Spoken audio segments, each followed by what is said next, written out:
Like and follow if you love horror. Alright.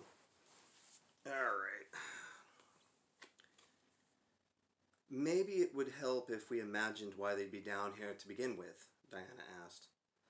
Oh, I expect to get some little quiet time for some good old country lovin', Joe Jack responded with a chuckle. Focus, Ronnie said, sweeping his phone left and right. No, he may have a point. If the couple were engaged in sex, they would be easy to sneak up on, Diana said in agreement with Joe Jack. But then, we have a perp who can outrun an all-wheel drive off-road vehicle. With the strength of a bear swinging a sledgehammer, Miranda added. Exactly, Diana continued. Why did he bother sneaking up on them? He could easily outrun them and overpower them. It's not like he'd have to worry about anyone hearing them cry for help. He chose this place. This is a part of his developing ritual.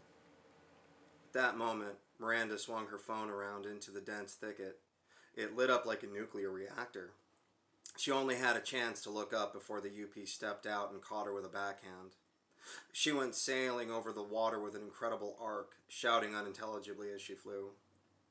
Diana spun around, her service pistol already unbuckled and drawn. Freeze! She commanded, instinctively falling back on standard protocol. Ronnie muttered profanity as he sighed, knowing Diana didn't have the proper training to respond appropriately to the situation. Yup, Joe Jack nodded, pulled out an ornate old pistol, and fanned the hammer. A line of bullets made their homes up the side of the UP, sending out sprays of strange neon green liquid as they connected. The UP hardly even staggered, only lifting his arm to shield his face. The group got a clear look at the creature. It was indeed a man, or at least an amalgamation of man parts. He was naked, not that it mattered, as he was emasculated. Discolored swaths of leathery skin stretched over bulky yet sinuous muscle. His eyes were bright gray orbs like the depiction of Frankenstein's monster from the silver screen, his proportions abnormally large and knotted. He turned his attention to Joe Jack with a sneer. Father Sky, I call upon your wrath. I call upon your divine winds, Ronnie called out. A wind picked up and dark clouds began to swirl above. Diana was distracted by this and lowered her aim. Joe Jack began thumbing more rounds into his revolver. Pathetic, the UP said as he began to approach Joe Jack with little concern for Diana or Ronnie. Ah, crap, Joe Jack gulped. Farther Sky, I call upon your divine winds, Ronnie raised his hands skyward. The winds picked up even faster, with gusts of air slamming against the UP.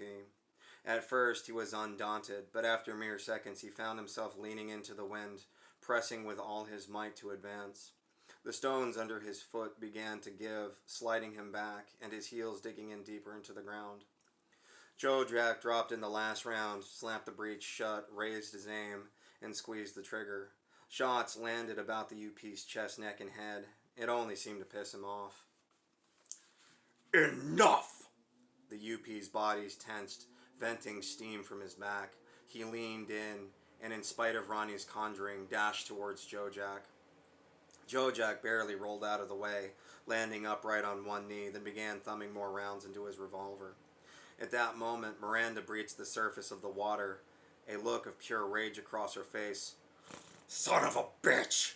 She began, charging out of the water with inhuman speed. Ronnie lowered his hands and focused them towards the UP. Tornado-force winds kicked up pebbles, slinging them like a giant Gatling gun. All around the UP, the trees bent over and bushes blew away. Regardless, the UP's momentum was only slowed, his body shrugging off the flying stones. Perfect! Miranda belted out, jumping into the jet of air and barreling towards the UP.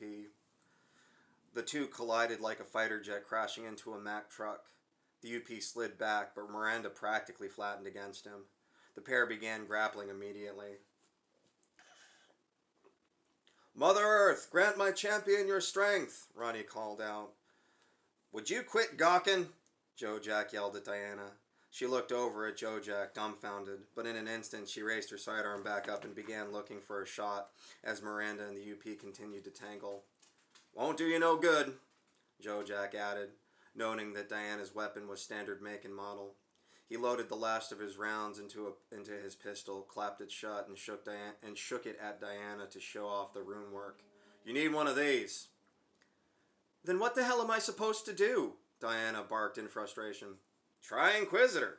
He shrugged and took aim. At first, Miranda looked like she was going to be easily overpowered by the giant.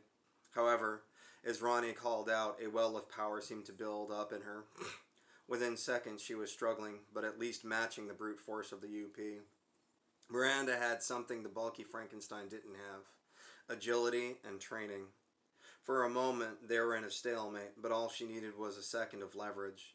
Spreading out the giant's power base, she managed to force an arm up under his pit and snake it around the side of his head and under his jaw. A well-placed heel to the back of a leg, and Miranda firmly slammed the UP's massive skull into the ground. While on the ground, she tried to pin the arm, but the brute grabbed an enormous stone with his other hand and bashed it into Miranda's temple, sending her sprawling. The UP gripped to the ground with his toes and stood up straight as a rake. Miranda rolled to a knee. Joe Jack loosed another volley, this time trying something different, shooting at the UP's knees. It had as much effect as the other shots. Mother Earth, give my champion strength, Ronnie called out again. Miranda and the UP collided again. This time he tried striking Miranda with his massive fist. She caught his arm, wrapped it up in hers, then planted 2 solid strikes to his solar plexus. Seemingly unfazed, he grabbed her entangled arm and swung her into a tree. She slid to the ground unconscious. Subsisto machina! Diana's voice called out over the sound of the wind and the brawl, her phone held up like a talisman. The Frankenstein shuddered and stumbled, but then shook his head. Subsisto machina! Diana called out again, desperately. Again the giant staggered and shuddered, then shook it off. Whatever Diana was doing was at least hitting the pause button, as fleeting as the success was. The UP's face twisted and contorted oddly, then it ran for the water at blurring speed. Joe Jack took the opportunity to take some parting shots before the UP dove into the water. When it was clear the thing was gone, he dropped his aim and rushed to Miranda's side. He fetched out a syringe of pearly liquid and jammed it into her chest. Miranda's eyes snapped open, and she sat up. Damn, she said breathlessly. Did we get it? Are you kidding me? Joe Jack said, wide-eyed. Magnus bullets don't phase it. Ronnie Sky Papa don't slow it. Bear's strength don't match it. Certainly we can't chase it. I'm not sure what Diana did, but it was the only thing that even made it think twice. Yeah, what spell was that? Ronnie asked. Universal remote, Diana said. Miranda, Joe Jack, and Ronnie all stared blankly at her. Diana just stared back, unsure of what to say. It said it could turn any machine on and off. I just...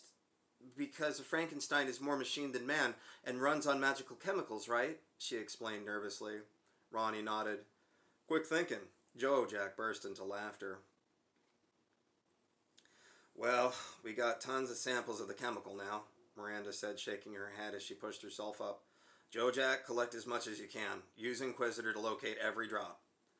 Still laughing, Joe Jack retrieved a flask from his fanny pack, then pulled up the phone and departed. Diana took a moment to approach Miranda. I'm sorry, ma'am. This is hardly a victory, and I have no excuse for my behavior during... Diana started to explain, her hands folded in front of her. Stuff it, Agent Saperstein. Miranda interrupted. I don't want excuses.